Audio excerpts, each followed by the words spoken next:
Je pensais jamais dire ça dans ma vie. Je suis déçue de pas avoir fait des cours de latin au secondaire. J'ai vu du latin passer par-ci par-là dans mes cours. Des fois un peu dans des cours de fondement de la langue, genre. Qui, je suis pas mal certaine, est un cours qui n'existe plus depuis la Réforme. Ça trahit mon âge. C'est quoi le rapport entre ma passion des cours de latin puis le jardinage?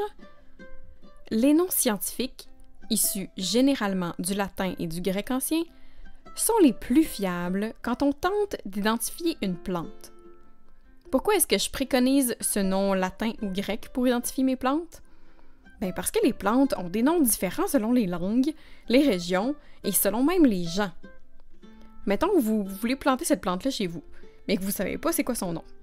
Vous demandez à votre voisin, il va vous dire que c'est des podanes. Votre tante anglophone, colt's foot. Votre ami, du tucilage.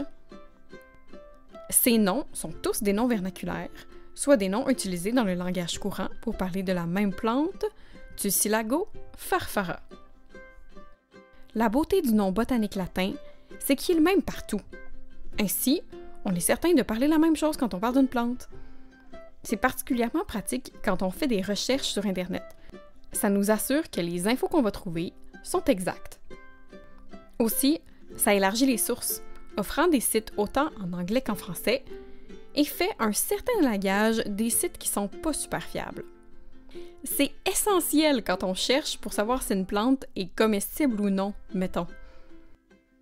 Les noms latins, c'est utilisé dans la classification botanique, une manière de regrouper les plantes qui ont des ressemblances morphologiques ensemble. C'est en fait le nom botanique ou le nom binominal, c'est la bonne façon. On dit pas vraiment ça, le nom latin. Binominal, ça veut dire deux noms. Le premier mot est le genre, et le deuxième, l'espèce. Et s'il y a différentes espèces, on parle à ce moment-là de variété. Par exemple, le nom de ces cœurs saignants est Dicentra spectabilis. Dicentra le genre, spectabilis l'espèce. Et cœur saignant, c'est le nom vernaculaire. Autre point intéressant quand on connaît le nom latin d'une plante, c'est qu'on peut ainsi la classer dans des grandes catégories et ça nous donne des indications sur son intérêt pour les humains, sa provenance, son histoire.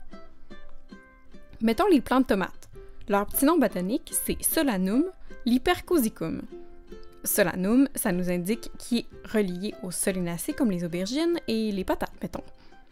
Ou ce cornouiller, dont le nom latin est Cornus stolonifera, ou son espèce, Stolonifera, nous indique qu'il va fort probablement faire des stolons. C'est bien beau, ça a l'air super de savoir les noms botaniques des plantes, là. Mais mettons, dans la vraie vie, quand on n'est pas un crinqué de botanique, on apprend ça comment, les noms latins? C'est un peu comme les noms de vin pour les sommeliers.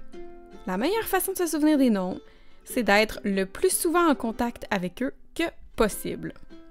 Quand vous lisez des sites web ou des magazines, sautez pas par-dessus le nom latin. Prenez le temps de le lire lentement. Même chose pour les étiquettes qui viennent avec nos petits pots à pépinière ou le nom sur les sachets de graines. Mon truc favori vient d'un de mes amis qui a émigré du Japon récemment et qui a dû très rapidement apprendre le français pour travailler.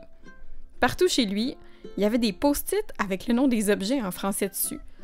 Mur, lampe, interrupteur, chaise, rideau. En ayant tout le temps le nom sous les yeux, on finit par apprendre comment ça s'appelle pas mal vite. J'inscris ainsi les noms binominaux sur des étiquettes sur mes pots de fleurs. Comme je vais voir mes plantes à peu près 12-13 fois par jour, leur petit nom botanique finit par rentrer dans ma tête. Puis sinon, il y a toujours Google. En 18 secondes, vous allez trouver très rapidement le nom botanique de toute la verdure qui vous entoure. On se revoit les mains dans terre, guys! Bye!